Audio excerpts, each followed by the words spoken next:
Oke teman-teman, mungkin tadi kita sempat dikejutkan nih dengan adanya suspend dari bursa saham, mungkin sekitar 30 menit atau 20 menit ya. Ada suspend buy and sell dari bursa dikarenakan IHSG yang sudah turun sampai 5%.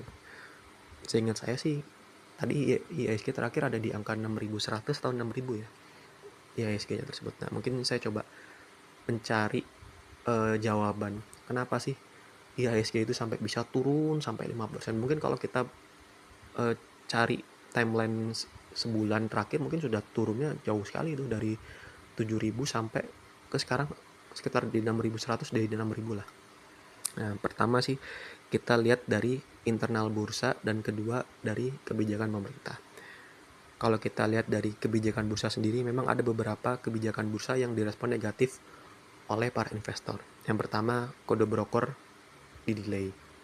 Yang kedua, kita sempat kemarin kena ada berita bahwa ada oknum yang bermain dalam saham-saham IPO. Mungkin kita kemarin sempat kaget nih, kok ada saham IPO yang perusahaan itu diisi hanya beberapa orang pegawai, ataupun nih saham IPO tapi kok laporan keuangannya tidak bagus nih. Nah, mungkin akhirnya terjawab itu sudah karena memang ada oknum-oknum yang bermain dalam saham-saham IPO tersebut. Yang ketiga, adanya FCA.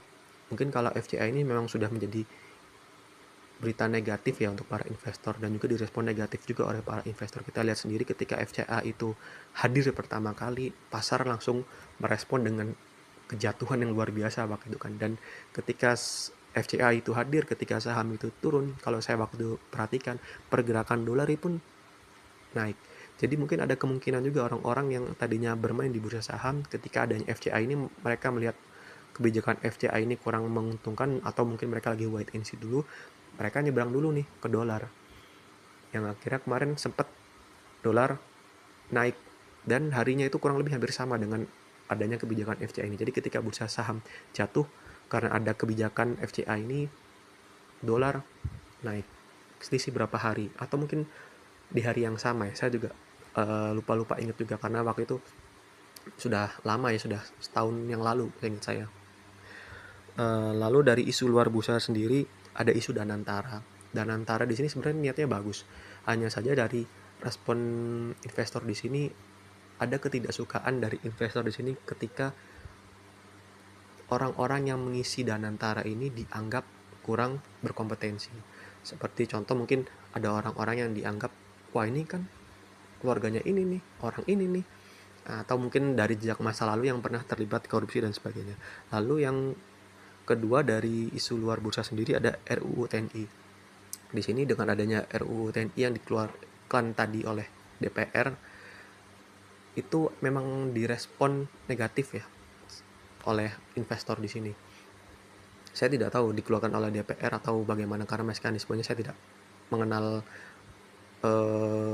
alur dari RUU TNI tersebut. Tapi respon pasar, respon investor ketika RUU TNI ini keluar, kita lihat sekarang ini, bursa langsung bluk turun tajam sekali kan. Bahkan yang miris lagi, ketika RUU TNI ini keluar, ada berita kemarin kita dengar ada sales mobil yang ditembak oleh oknum TNI. Lalu ada polisi yang kita turut berduka cita juga, tiga polisi yang sedang menggerebek judi ayam ternyata ditembak sampai meninggal oleh oknum TNI lagi. Itu sih menurut saya beberapa alasan kenapa hari ini bursa saham bisa sampai anjlok 5%. Sebelumnya saya sebenarnya pengen membuat konten mengenai perusahaan seperti biasa ya, mungkin fundamentalnya bagaimana, isunya apa, ataupun teknikalnya bagaimana. Cuman saya melihat beberapa hari ini kok kurang bagus ya pergerakan dari bursa sendiri ataupun dari saham-saham yang ada di bursa saham itu. Jadi akhirnya saya wait and see, dan ternyata benar, tadi sempat dikejutkan dengan suspend itu.